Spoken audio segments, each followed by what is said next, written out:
आवाज पहुंच रही है? मेरी आवाज पहुंच रही है? ओके ठीक है, चलिए। कल आपको हम रिवर टोपोग्राफी बताए थे, आप फिगर बनाए थे, घर पे उसको बनाने की कोशिश किया कीजिए, क्योंकि टोपोग्राफी में जो जो बताए उसका फिगर बहुत ज्यादा जरूरी है। लाइव आ जाइए धीरे धीरे, वरना कल देखे थे, कल आप लोग का कमेंट ही नहीं आ पा रहा था, सर्वर पे कंजम्पशन बहुत ज्यादा हो गया था। ठीक है, जल्दी से आ जाएंगे लोग, बैकएंड भर चुका है इस पे भी। 2 मिनट में क्लास स्टार्ट होगी, हम हट जाते नहीं तो एक ही बार चलाएगा।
एक तो कर अजर पैथोलॉजी भी पढ़ा दीजिए, रेफोक्लोलो पैथोलॉजी डॉक्टर डॉक्टर पढ़ाता है सब, टाइफाइड HIV जांच करता है ऐसे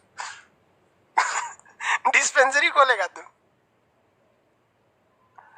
फालतू कमेंट नहीं करो बाबू, चलो अब स्टार्ट करते हैं हम लोग। कल कहाँ तक पढ़ाए थे? आप कमेंट में केवल अपने डाउट्स पूछा कीजिए, ये आपके कहानी सुनने के लिए कमेंट नहीं दिए हैं, कमेंटवा का सर्वर पे पैसा कटता है, आपको पता है?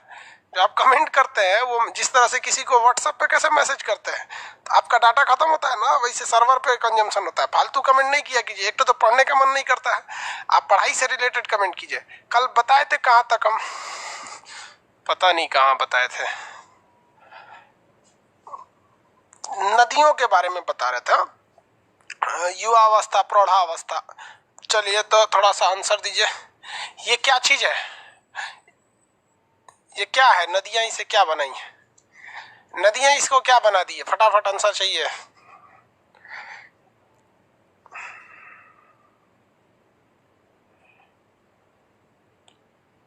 डेल्टा कौन बोल रहा है रे बकलुलवा? भी आकार की घाटी दिख रहा है। Rapido, very good. छिप्रिका, रैपिडो या छिप्रिका है ये? रैपिडो या छिप्रिका है? यह है छिप्रिका या रैपिडो कहिए इसे, रैपिडो या छिप्रिका। आइए, जब नीचे गिरता है तो ये कौन सा अवनमन कुंड बना लेता है? अवनमन कुंड, एस आकार की घाटी, एस आकार की घाटी। ये क्या है? झरना है, ये झरना जल प्रपात है, बता दिए थे ये जल प्रपात है, ये अवनमन कुंड है, ये एस आकार की घाटी है। जब ये सीधी हो जाती है तो क्या बन जाता है? गोखुर लेक, झील बन जाता है, गोखुर झील। लास्ट में हम आपको कुछ कुछ चीजें समझाए थे, डेल्टा वगैरह बताइए। तो नदियां जब अपने द्वारा लाए गए कचरा को कम मात्रा में जमा करती है तो उसे रोधिका कहते हैं, ज्यादा मात्रा में जमा कर देती है तो डेल्टा कहते हैं, और जब इसे नदी में गिरा, समुद्र में गिरा देती है तो उसे क्या कहते हैं? जब कभी भी डेल्टा को समुद्र में गिरा दिया जाता है तो क्या कहते हैं? डेल्टा को समुद्र में गिरा दिया जाता है तो एस्चुरी कहते हैं, वेरी गुड। छोटे साइज के डेल्टा को रोधिका कहते हैं। डेल्टा अगर बहुत छोटा रहेगा तो उसे क्या कहा जाएगा? रोधिका कहा जाएगा। ठीक है, वेरी गुड। एस्चुरी कहते हैं। बताइए तो कौन सी ऐसी नदी है जो डेल्टा नहीं बनाती है? कौन सी नदी है जो डेल्टा नहीं बनाती? आंसर दीजिए।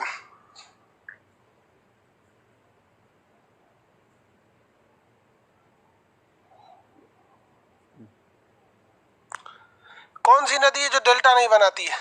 नर्मदा और ताप्ती। बेवकूफ करा गंगा। अरे भाई गंगा सबसे बड़ा डेल्टा बनाती है। गंगा और ब्रह्मपुत्र का डेल्टा सबसे बड़ा है सुंदरवन डेल्टा। गंगा और ब्रह्मपुत्र का डेल्टा सबसे बड़ा है सुंदरवन का डेल्टा। कौन सा डेल्टा? सुंदरवन का डेल्टा। आगे बढ़े, सुंदरवन का डेल्टा। चलिए अब थोड़ा सा आगे फिर से कंसेप्ट समझा देते हैं, उसको अच्छे से समझिए। अब हम केवल नदी के मुहाने की बात कर रहे हैं। नदियां जब आती हैं इस तरह से मुहाने पर, तो इसका ढलान क्या हो जाता है? एकदम घट जाता है। नदियों का ढलान एकदम घट जाता है। नदियों का ढलान घटने के कारण ये कई सारे छोटी छोटी किस्में बढ़ जाती हैं, शाखाओं में बढ़ जाती है। इन प्रत्येक शाखाओं को हम क्या कहते हैं? इन्हें हम कहते हैं डिस्ट्रीब्यूटरी या वितरिका। डिस्ट्रीब्यूटरी या वितरिका के नाम से जानते हैं। डिस्ट्रीब्यूटरी या वितरिका का जब कभी भी वितरिका एक ही पास हो जाता है, ज्यादा नहीं फैल पाता है, तो ये लगता है किसी का पंजा है। देखिए तो लग रहा है किसी का पंजा है। इसमें मच्छर चल देता है ना तो गोला बन जाता है।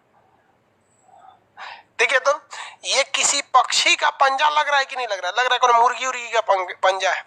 तो जब कभी भी डेल्टा जो होता है, ये सब तो डेल्टा ही है ना बाबू। अब इसमें जो कचड़ा भर दिए, लाल रंग का कचड़ा भर देते हैं, ये सब क्या है? ये डेल्टा है। डेल्टा है कि नहीं है? अरे हाँ ना, बोलता भी नहीं सर। ऑफलाइन में समझे में नहीं आता हाँ या ना। ऑनलाइन ऑफलाइन रहता ना तो स्टेजवा पे बैठा रहता है तो 2-4 टोकन में नोच लेते थे। ऑफलाइन अभी खुलने का कोई चांस नहीं है। अभी कोरोना देख रहे है, मच्छर कहीं के तुम बकलोल कहीं के, समझे में नहीं आता है। क्लास चल रहा है।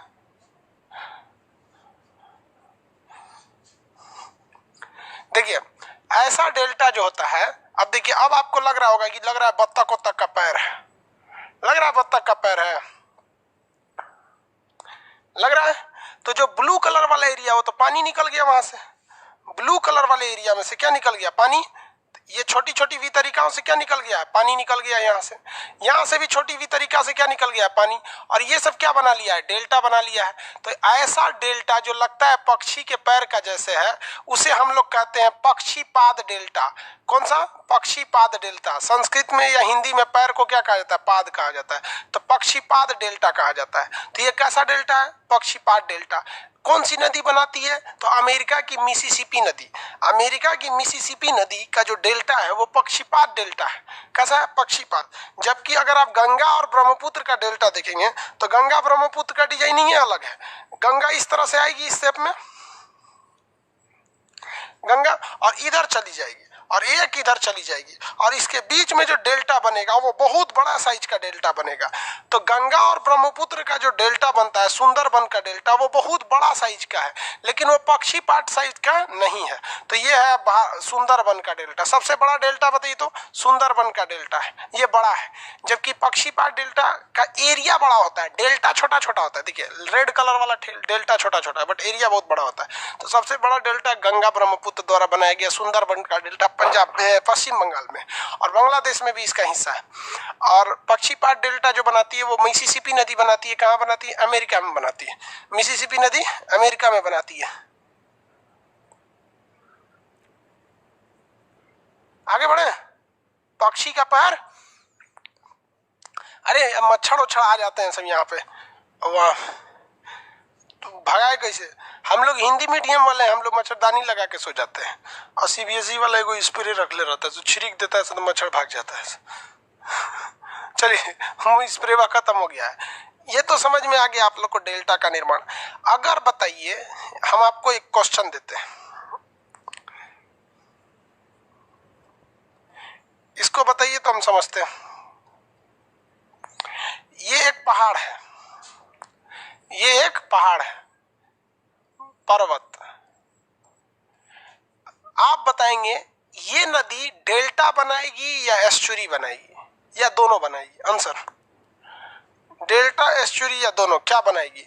ये नदी डेल्टा बनाएगी, एस्चुरी बनाएगी या दोनों बनाएगी? क्या बनाएगी?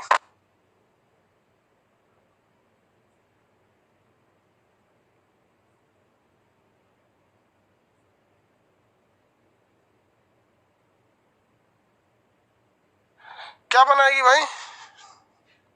दोनों। Very good. क्या बनाएगी? दोनों बनाएगी।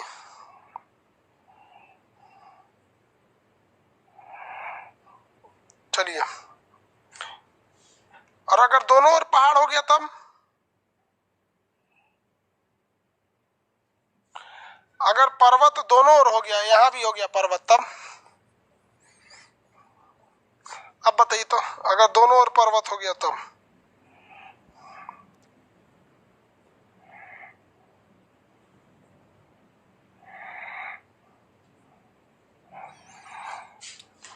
थोड़ा सा टेढ़ा लग रहा था स्टैंड, इसलिए फोटो खींच के मिला रहा। अगर दोनों ओर बना दिया तो एस्चुरी, ये सारा कचरा को ले आके गिरा देगी नदी में, एस्चुरी बन जाएगा, एस्चुरी बन जाएगा, किसी को कोई दिक्कत नहीं है।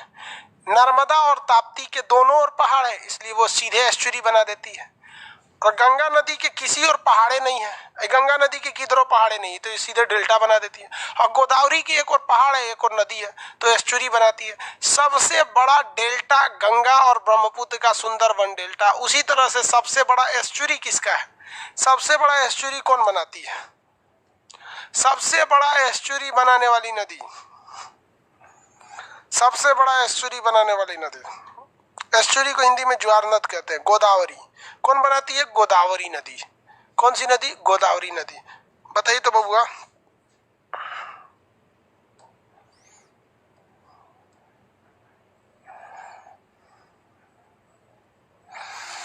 ये जो छोटे साइज का रेड कलर दिख रहा है, ये आपको दिख रहा होगा छोटे साइज का रेड कलर, ये डेल्टा है कि क्या है? ये जो छोटका कलर का रेड कलर दिख रहा है, क्या हम इसे डेल्टा कहेंगे? ये जो छोटे कलर का रेड कलर का दिख रहा है, क्या ये डेल्टा है? हाँ, इसे क्या कहेंगे हम लोग? डेल्टा नहीं है, वो रोधिका है। Very good. छोटे साइज का डेल्टा रहता है तो इसे रोधिका कहा जाता है। छोटे साइज का डेल्टा को हम लोग क्या कहते हैं? रोधिका। छोटे साइज का डेल्टा रोधिका कहलाता है। सब होशियार है, सब समझ गया सब। नदी में कोई दिक्कत है? हाँ, चलिए दूसरा चीज देखते हैं हम लोग नदी के बारे में। नदी जहां से स्टार्ट होती है, नदी जहां से स्टार्ट होती है उसे हम लोग कहते हैं ओरिजिन, जिसे हम लोग कहते हैं उद्गम। और जहां नदी इंड कर जाती है, इंड, उसे हम लोग कहते हैं माउथ, माउथ, मुहाना, मुहाना। अब इस ससुरा जितना कांड होता है ना, सब मुहाने पे ही होता है। जितना कांड होता है मुहाने पर होता है।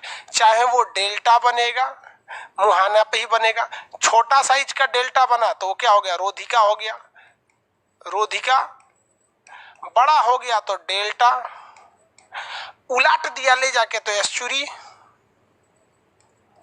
क्या हो गया? एस्चुरी। यही सब होता है। डेल्टा ससुरा पक्षीपात डेल्टा मिसिसिपी नदी बनाती। अब एक चीज क्वेश्चन पूछता है कि जो मुहाना है, मुहाने पर नदियां पतली हो जाती हैं कि चौड़ी हो जाती हैं? ये बताइए, मुहाने पर नदियां पतली या चौड़ी? आंसर दीजिए तो। मुहाने पर नदियां पतली होंगी कि चौड़ी होंगी? मुहाने पर नदियां पतली हो जाती हैं कि चौड़ी हो जाती हैं? चौड़ी हो जाएगी। वेरी गुड, गुड गुड, चौड़ी हो जाती है। सीबीएसई वाला को चौड़ा लिखाई नहीं दे रहा है, लार्ज। एट मुहाना नदी बिकम लार्ज। एट मुहाना नहीं, एट द एंड पॉइंट, यानी लोअर कोर्स, माउथ, लार्ज हो जाती है। तो ससुरा कहीं ना कहीं ये क्वेश्चन पूछ डालेगा कि नदियां जब मुहाने पर जाती हैं तो चौड़ा होने जाती हैं, हचाक से क्या हो जाती है? चौड़ा हो जाती हैं। तो सबसे चौड़ा कौन होगा? पूछ सकता है कि नहीं पूछ सकता है? आप बताइए मित्रों, पूछेगा कि नहीं पूछेगा? सबसे चौड़ा कौन होगा? जिस तरह से नदियों के जमा पर डेल्टा कहते हैं, तो सबसे बड़का डेल्टा सुंदरबन का डेल्टा, पक्षीपात डेल्टा मिसिसिपी का डेल्टा, सबसे बड़का एस्चुरी गोदावरी का एस्चुरी, उसी तरह सबसे बड़का मुहाना। अरे बोल बबुआ, पूछेगा कि नहीं बोलेगा? बताइए, सबसे चौड़ा मुहाना किस नदी का है? सबसे चौड़ा मुहाना किस नदी का है? अमेजन? गलत। सबसे चौड़ा मुहाना बता सकते हैं? सबसे चौड़ा मुहाना, वेरी गुड, एक दो लड़कों ने सही बताया। ओब नदी का मुहाना, वेरी गुड। ओब नदी रूस में गंगा बोलता है, ओब नदी का मुहाना। रूस में स्थित है ओब नदी का मुहाना। अब लड़का नक्शा पढ़ा होगा सब, जो लड़का केवल नक्शा में पढ़ा है उसको तो हम ओब नदी दिखाई ही नहीं है, और जब ये यहाँ पढ़ा है उसको हम सब दिखाएंगे। देख बबुआ, यहां देख लो, दिख रहा है आप सबको? यहां है ओब नदी, हम अंडरलाइनिंग बाउंड्री बना देते, ये रूस है,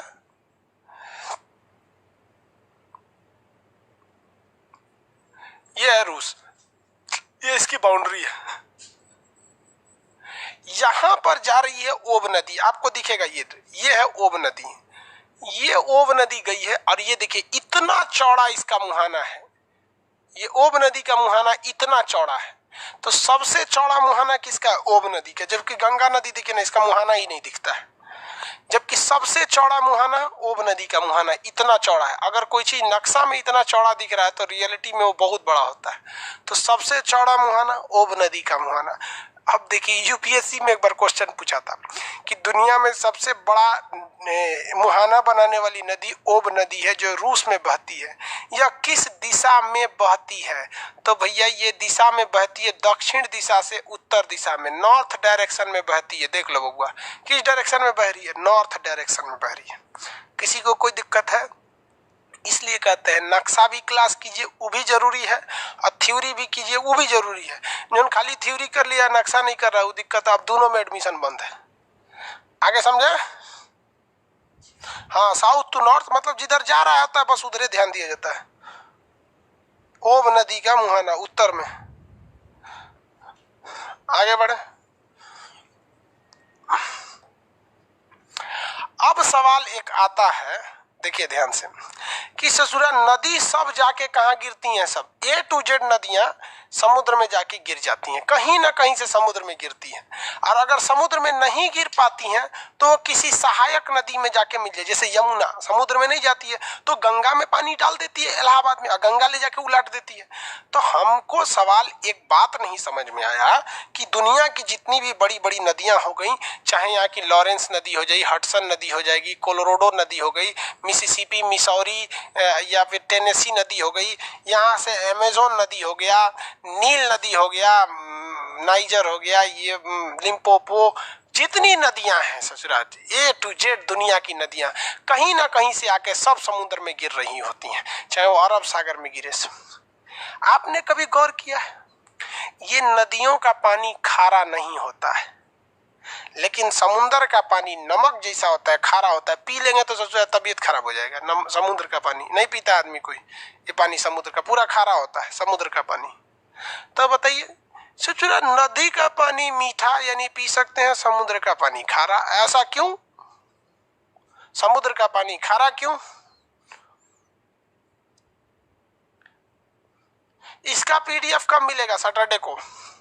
इसका पीडीएफ सैटरडे को मिलेगा। हाथ से लिखा हुआ पीडीएफ हम अभी भी दे सकते हैं, लेकिन वो टाइप करवा देते हैं ना, वो अच्छा रहेगा आप लोग के लिए, उसमें फोटो वोटो ठीक बनता है। समझ में आई कि नहीं? आप किसी को दिक्कत?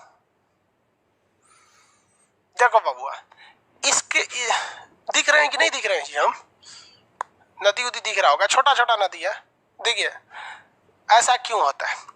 दुनिया में हर चीज, किसी भी चीज के सरफेस पे नमक पाया जाता है। सबसे ज्यादा पूरी दुनिया पे नमक सबसे ज्यादा पाया जाता है। कहीं पे भी आप अपना हाथ चाट के देखिए नमकीन लगेगा, लगेगा। आंसू पी के देखिए नमकीन लगेगा। बचपन में नकटी निकाल के खाए होंगे, नमकीन लगेगा। भैंस चाट के देखिए नमकीन लगेगा। सड़क चाट के देखिए जमीन पे नमकीन लगेगा। किसी का घर द्वार चाटिए नमकीन लगेगा। नाली मतलब ढक्कन वक्कन कहीं सड़क चाट लीजिए, घर मतलब कुछ चाटिएगा आपको नमकीन लगेगा। हर जगह नमक की मात्रा अवेलेबल है, NaCl हर जगह अवेलेबल है। आप देखिए कहीं पे आप 20 दिन नहाइए मत, उसका चाटिए देखिए एकदम नमकीन लगिएगा। समझ में आ रहा है कि नहीं आ रहा है? हर जगह नमक की मात्रा अवेलेबल है।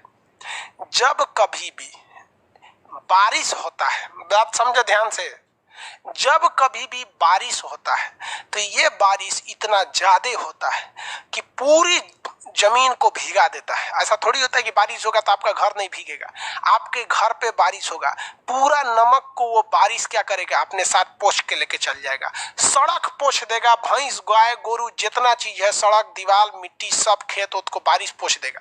उसके ऊपर उपस्थित सारे नमक को बारिश उठा के लेके चला जाएगा नाली में, नाली जाके मिलेगा नहर में, नहर जाके मिलेगी नदी में, यानी पूरे शहर का नमक, पूरे भारत का नहर, जितने भी शहर हैं, जितने भी राज्य हैं, भारत है, जितना भी देश है, सबका नमक नालियों के रास्ते, नहर के रास्ते नदी में आ गया। और उस सारे नमक को नदी उठा के कंटिन्यूअसली पटक देती है समुद्र में ले जाके। अब बेचारा समुद्र कहाँ पटके, ये तो चुपचाप यहीं रह जाता है। समझ में आ गया कि नहीं आ गया? किसी को दिक्कत है तो नदी अपना नमक ले जाके फेंक देती है कि चल ससुराल जा।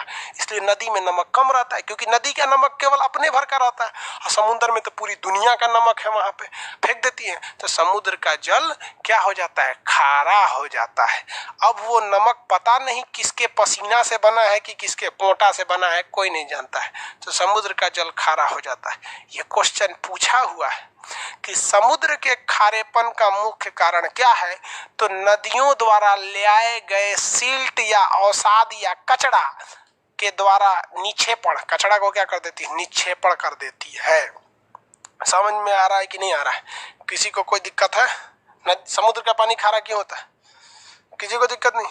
अब जब मेंस का एग्जाम दीजिएगा, चाहे आप पीसीएस का या फिर यूपीएससी का, उसमें सब चीज लिखिएगा। टोपोग्राफी जब बनेगी ना, सब चीज, नदियों का कोर्स कहाँ से शुरू हुआ था, अपक्षय, अपर्दन, निक्षेपण, छिपरिका, छिपरिका से भी आकार की घाटी, गार्ज, कैनियन, आई आकार की घाटी, छिपरिका, नीचे उतरा था तो झरना, जलप्रपात, अवनमन कुंड, एस आकार की घाटी, प्राकृतिक तटबंध, और यहाँ से हो जाएगा गोखुर झील। उसके बाद से कई भागों में बढ़ जाएगी तो क्या हो जाएगी, वितरिका, वितरिका के बाद रोधिका, रोधिका डेल्टा, डेल्टा के बाद एस्चुरी बनाइएगा, एस्चुरी के बाद सारा खारा पानी ले जाके फेंक दीजिएगा समुद्र में, कर दीजिएगा समुद्र खारा हो गया, समुद्र का पानी खारा।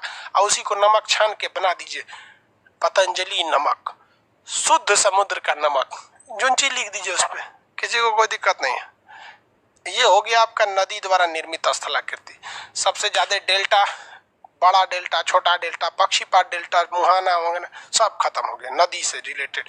All topography made by river has been completed by Khan sir in this application class. Understand all my CBSE dear student what I am saying? चलिए, सीबीएसई वाला खुश हो जाता है। पूरी इंडिया में जितना सीबीएसई बोर्ड को हम फेमस किए उतना कोई नहीं फेमस किया। आगे देखते हैं। सीबीएसई वाला कहता है सर इंग्लिश में पीडीएफ दीजिए, उसको ट्रांसलेट कर लो गूगल में डाल के। आगे बढ़े।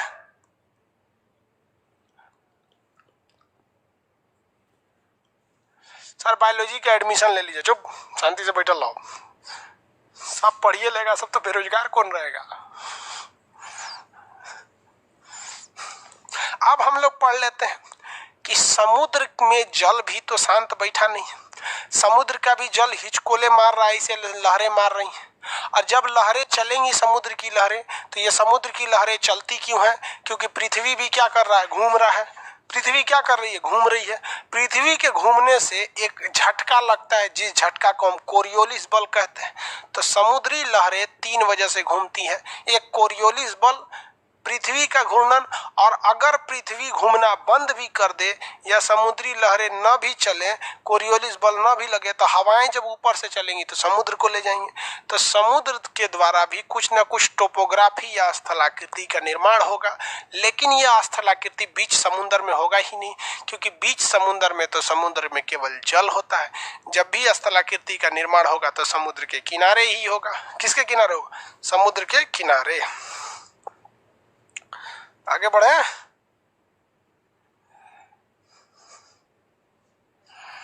देखिए, समुद्र द्वारा निर्मित स्थलाकृति देखते हैं।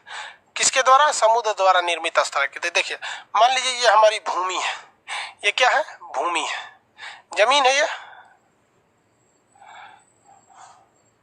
ये जमीन है। इस तरह से किसी को दिक्कत नहीं, ये जमीन है। यहाँ बना देते हैं जमीन, इसको डार्क कर देते हैं ताकि आपको अच्छे से समझ में आएगा। ये डार्क वाला एरिया क्या है? जमीन है, इस पे हम लोग रहते हैं। ये भूमि वाला एरिया हो गया। देखिए, और इधर वाला एरिया जो है वो समुद्र है, नीचे वाला एरिया जो है वो समुद्र है। ये जो ब्लैक वाला एरिया है ये सब क्या है, भूमि है। हम यहाँ बना देते हैं,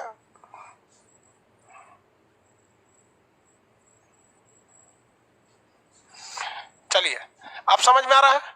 जितना ब्लैक किए हैं ये तट है, समुद्र है। अब पूरा ब्लैक नहीं करेंगे, अब इसको ऐसे ऐसे साइड मार देते हैं। ये क्या चीज है भैया, भूमि है। और नीचे का पूरा एरिया क्या है, समुद्र है। नीचे का एरिया समुद्र है, नीचे ये समुद्र है। किसी को दिक्कत? ये सारा एरिया समुद्र है, इसमें पानी भरा हुआ है। किसी को दिक्कत? ये सब समुद्र का एरिया, पानी भरा हुआ है यहाँ। इसमें अब नदी में स्थलाकृति का निर्माण कैसे होगा? देखिए, जितने भी एस्चुरी आपने फेंका है, नदियों ने जितनी भी एस्चुरी को बना बना के फेंका है, वो सारी की सारी एस्चुरी आगे जाकर कचड़े का निर्माण करेगी। और समुद्र में पाए जाने वाले कचड़ा को हम ले इसे जरा मिटा दिए, पूरा लो ले। समुद्र में पाए जाने वाले कचड़ा को हम लोग क्या कहते हैं, सिल्ट कहते हैं। समुद्र में पाए जाने वाले कचड़ा को सिल्ट कहते हैं। इसको मिटाए हैं तो इसको लगा के हम मिटा रहे हैं। अरे भाई आप समझ रहे हैं ना कि ये भूमि है, सब लोग समझ रहे हैं ना। ऊपर काला वाला क्या है, भूमि है। तो समुद्र में पाए जाने वाले कचड़ा को हम क्या कहते हैं, सिल्ट कहते हैं। समुद्र में पाए जाने वाले कचड़ा को सिल्ट कहा जाता है। क्या कहा जाता है, सिल्ट कहा जाता है। तो समुद्री लहरें जो समुद्र में उपस्थित कचड़ा है, इस पर कंटिन्यूअस फोर्स लगाती रहती हैं, कंटिन्यूअस फोर्स लगाती रहती हैं। समुद्र में बहुत सारे कचड़े होते हैं, समुद्री कचड़ों को क्या कहा जाता है, सिल्ट कहा जाता है। तो ये जितना रेड कलर वाला देख रहे हैं ये सब क्या है, सब भाई ये सब के सब है, सब सिल्ट है। सब क्या है, सिल्ट है। तो समुद्री लहरें इन सिल्ट को क्या करती हैं, ढकेलती रहती हैं, ढकेलती रहती हैं यहाँ पर। और ये सिल्ट लगातार आगे बढ़ रहा होता है। आगे बढ़कर ये क्या करती हैं, इस सिल्ट को उठाकर ढकेल ढकेल के तट पर लगा देती हैं, तट पर लगा के जाम कर देती हैं। जब ये जाम कर देती हैं तो इसके पीछे एक झील का निर्माण हो जाता है। इसी झील को कहते हैं लैगून झील। कौन झील, लैगून झील। बड़ी नाम सुने होंगे, लैगून झील। समुद्र के किनारे बनने वाले झील को हम लैगून झील के नाम से जानते हैं। समुद्र में बनने वाले, समुद्र के किनारे बनने वाले झील को हम क्या कहते हैं, लैगून झील कहते हैं। कौन सा झील, लैगून झील। अब आप बताइए, क्या राजस्थान में लैगून झील पॉसिबल है? नहीं है। लैगून झील केवल वहीं पॉसिबल है जो समुद्र के किनारे हैं, अर्थात भारत के 9 राज्य समुद्र के किनारे हैं। किनारे लगने वाले झील को हम लैगून झील कहते हैं। अब हम आपसे, ये चीज क्या चीज है, सिल्ट है। ये क्या है, सिल्ट, सिल्ट। अब आपसे क्वेश्चन पूछते हैं, लैगून झील के निर्माण किससे होता है? लैगून झील का निर्माण किससे होता है, सिल्ट से होता है या लहरों से होता है? लैगून झील का निर्माण सिल्ट से होता है या लहरों से होता है? यूपीएससी का क्वेश्चन है, लैगून झील का निर्माण सिल्ट से होता है कि लहरों से होता है? आंसर चाहिए, आई वॉन्ट आंसर। लैगून झील का निर्माण सिल्ट से होता है या लहरों से होता है? Both, not both, only one answer. केवल एक आंसर चाहिए हमको, ये केवल एक आंसर। सिल्ट से, गलत। सिल्ट से नहीं होता है, लहरों से होता है। देखिए, अगर ये सिल्ट जो है, अगर लहर नहीं आएगी तो सिल्ट जहां था वहीं रह जाएगा, सिल्ट जहां था वहीं रह जाएगा। अब आप एक सवाल पूछेंगे कि लहरें क्या कर ली हैं अगर सिल्ट ना रही तो, है कि नहीं? अगर सिल्ट नहीं रहेगा तो लहर क्या कर लेगी? तो लहर बहुत कुछ कर लेगी। समुद्री लहरें जब आएंगी तो सिल्ट को बकोटते हुए चलेंगी, ऐसे सिल्ट को ऐसे बकोटते हुए चलेंगी। तो जब ये सिल्ट को बकोट लेंगी, बकोटने का मतलब समझते हैं, इरोजन करना, अपरदन करना। तो समुद्री लहरें अपने साथ कुछ कुछ सिल्ट को लेकर आएंगी बकोटते हुए, और यही बकोटा हुआ सिल्ट ले आके छपाक से किनारे फेंक देंगी। और अगर उससे पानी घिर गया तो उस घिरे हुए झील को कहते हैं लैगून झील। समझ में आ गया। भारत का सबसे बड़ा लैगून झील बताइए कौन सा है? अरे भाई बिहार में तो होगा ही नहीं, समुद्र के किनारे थोड़ी है, हरियाणा में भी नहीं होगा, वही 9 राज्य में होगा। भारत का सबसे बड़ा लैगून झील चिल्का झील, वेरी गुड, उड़ीसा में। चिल्का झील उड़ीसा में है, सबसे बड़ा लैगून झील चिल्का झील का है, उड़ीसा में। चिल्का झील उड़ीसा में। अब एक बात बताइए, लैगून झील खारा होगा या मीठा होगा? लैगून झील का पानी खारा होगा या मीठा होगा? तो लैगून झील का जो पानी है गुड खारा होगा। अरे बकलोलवा, समुंदर के ना पनिया है, नीचवा से रिस के तो जेबे करेगा, कहता मीठा पानी होगा। क्या इनके अब्बा ले आके में मीठा पानी डालेंगे? सोच रहा कहीं का बोलता है कि मीठा पानी होगा, पूरा पैदल है दिमाग से। देखिए कैसा पानी होगा? खारा पानी होगा लैगून झील का। अब ये लैगून झील बड़े काम के होते हैं। आप कहेंगे कि सर ये लैगून झील से काम कौन सी करा लेंगे हम लोग कि बड़े काम के होते हैं? तो देखिए काम इनका बहुत अच्छा खासा होता है।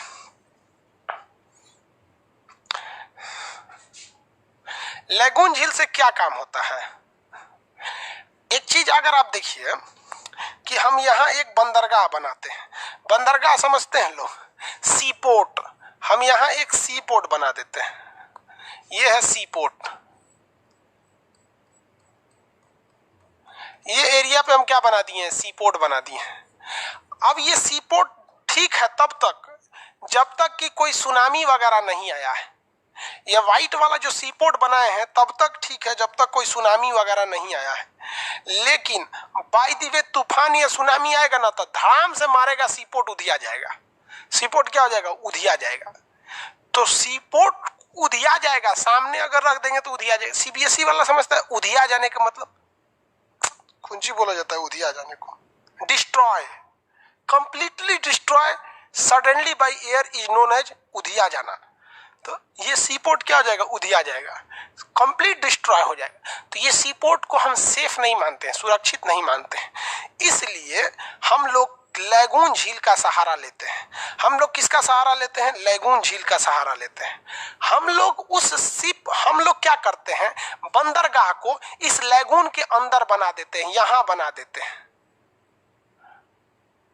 आप कहेंगे कि खान सर पगला गए, यहाँ हम लैगून बना दिए तो जाएगा आदमी कैसे? क्योंकि अगवा तो ये बंद करके रख ले है सील्ट, इसमें जाएगा कैसे? तो इसके लिए हम लोग प्रयोग करते हैं रोधिका का। किसका? रोधिका का। यहां से इसको थोड़ा सा जेसीबी लगा के कोच काच के खत्म कर देते हैं, हल्का सा इसको फोड़ के हम लोग खत्म कर देते हैं। तो इसे हम लोग कहते हैं प्रवेश द्वार। क्या कहते हैं? ज्वारीय प्रवेश द्वार। इस यहां से हम लोग एंट्री कर देते हैं और इसको ऐसे हल्का कर देते हैं और उसके बाद अंदर बनाते हैं हम लोग बंदरगाह, ये वाला बंदरगाह। अब बताइए पानी वाली जो जहाज आती है वो पानी वाली जहाज इस लैगून से एंट्री करके इस तरह से जाती है, इस तरह से जाती है। और अगर कभी गलती से सुनामी आ भी गया तो इधर ही रहेगा, इधर ही रहेगा। और सुनामी घुस के हैंगा थोड़े कहेगा किधर है रे, बंबई बंदरगाह फोड़ देंगे तोरा, कहाँ है रे, ऐसे थोड़े कहेगा वहां पे। अरे भाई बच जाएगा वहां। समझ में आएगा कि नहीं आ गया? तो बहुत काम का ये चीज होता है लैगून झील।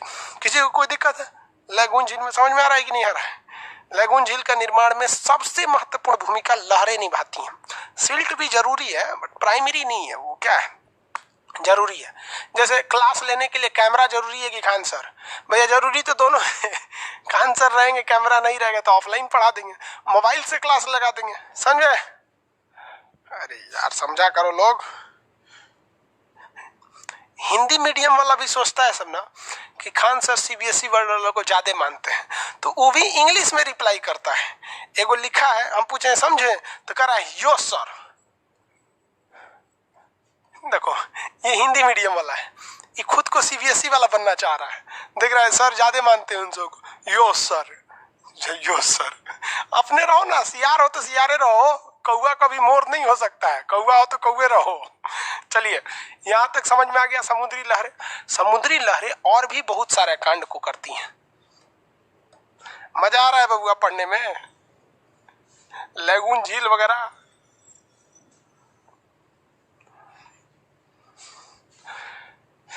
पढ़ाई बड़ी इंटरेस्टेड चीज है बाबू।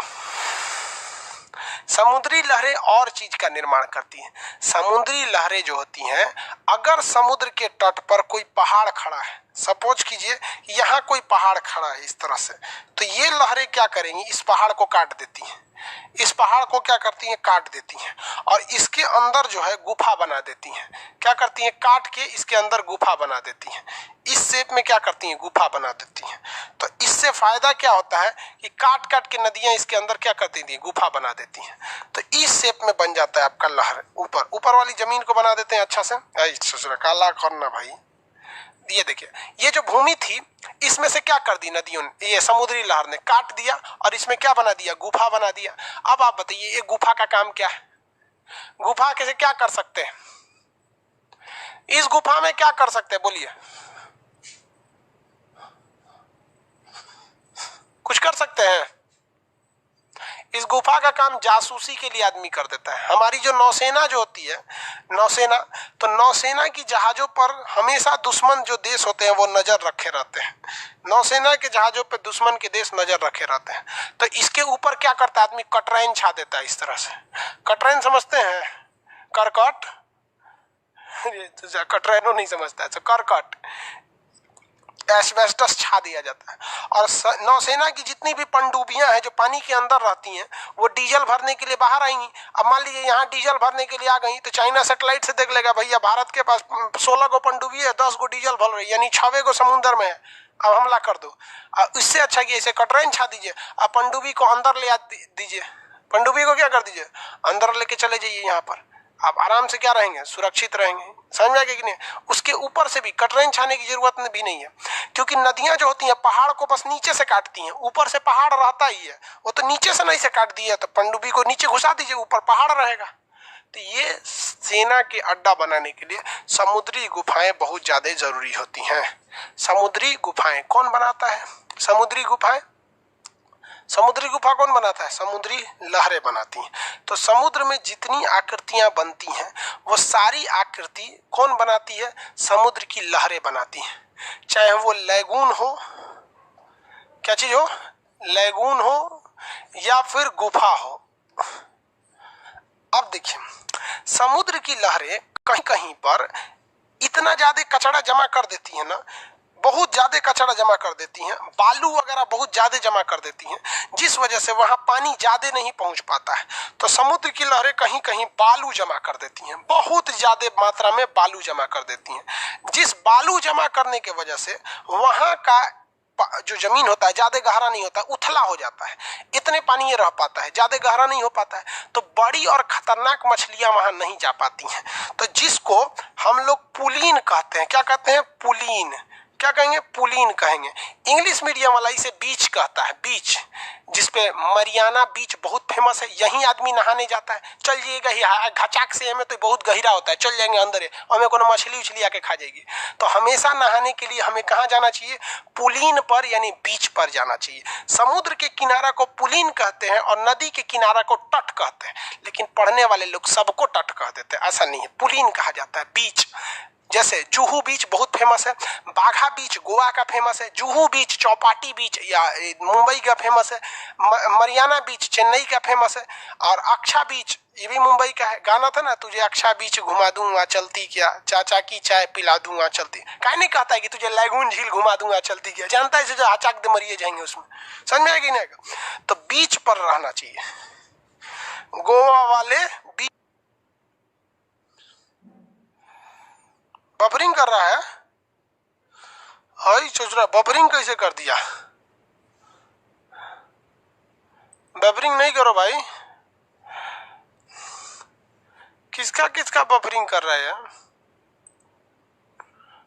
बफरिंग नहीं कर रहा है जी,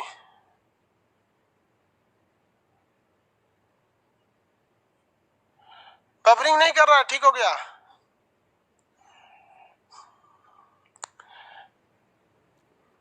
ठीक हो गया, ठीक हो गया, ठीक हो गया कि नहीं? हाँ बफरिंग नहीं कर रहा है, ठीक हो गया। अरे बाबा ठीक हो गया तो बोलो, नहीं तो बफरिंग अभी भी कर रहा है तो बोलो, हम अभी कैमरा के आगे नहीं है, ठीक हो गया। ठीक हो गया। बबरिंग होगा तो कोई उपाय नहीं है, हम ही सब देख रहे हैं। ऑपरेटर ही नहीं है। सब काम हम थोड़ा थोड़ा कर लेते हैं। हमको किसी काम से डर नहीं लगता है। बस एक बार जब घर वाला कहता है बाबू ब्याह कर देते हैं, बहुत से डर लगता है, पता नहीं कौन खोपड़ी की होगी। समझ आ रहा है कि नहीं आ रहा है? आगे देखते हैं। इतना समझ में आ गया समुद्री लहरों द्वारा निर्मित स्थलाकृति। अब हम आपको पढ़ाएंगे पवन द्वारा स्थलाकृति, क्योंकि याद कीजिए जब हम आपको टोपोग्राफी पढ़ा रहे थे तो आपसे हम बताए थे इस बात को कि जो टोपोग्राफी होता है, टोपोग्राफी ऐसे नहीं, ऐसे लिखते हैं ग्राफी। देखिए अब थोड़ा ज्यादा अच्छा लग रहा है।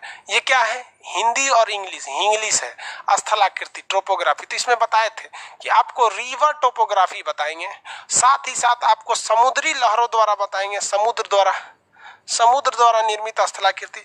इसके बाद आपको बनाएंगे बर्फ द्वारा निर्मित स्थलाकृति, जिसे हम लोग बर्फ कैसे लिखाएगा जी? हिम लिख देते हैं, हिम समझ जाइएगा लो, आइस। बर्फ याद नहीं आ रहा है कैसे लिखाएगा। बर्फ द्वारा निर्मित स्थलाकृति बताएंगे, पवन द्वारा निर्मित बर्फ द्वारा, अरे और भूमिगत जल द्वारा, भूमिगत जल मतलब अंडरग्राउंड वाटर, बर्फ द्वारा, और कौन सा था? पवन द्वारा। तो 5 टाइप का था। हम आपको 2 टाइप पढ़ा दिए, नदी और समुद्र वाला पढ़ा दिए। अब कल हम आपको भूमिगत पढ़ा देंगे, भूमिगत जल द्वारा निर्मित स्थलाकृति पढ़ा देंगे, और बर्फ और पवन द्वारा फिर आगे बता देंगे। फिर टोपोग्राफी कंप्लीट हो जाएगा, आपका क्वेश्चन नहीं छूटेगा। ठीक है, आज के लिए इतना ही। सर्वर पर लोड बढ़ते जा रहा है, जिस वजह से अचानक बैठ जाएगा, फिर ज्योग्राफी वाला क्लास में दिक्कत हो जाएगा। ठीक है, एक्चुअली एडमिशन रोक दिए थे सब। हल्ला करता है सर एडमिशन ले लीजिए, कोनो कहेगा सर हमारी 3 गो गर्लफ्रेंड का हो गया, 2 गो छूटले रह गई, सब एडमिशन दिला दीजिए, एडमिशन ओपन कीजिए। कोनो कहेगा कि हमारा ये छूट गया, वो छूट गया। अजब हाल है। जब भी बैच शुरू हो, अपने भैया भाभी चाचा चाची सब लोग को बोल दिया कि एडमिशन होने वाला, जल्दी ले लीजिए। बीच में आने के बाद सर्वर डिस्टर्ब हो जाता है। आज के लिए इतना ही। कल की टोपोग्राफी कल के क्लास में। जय हिंद।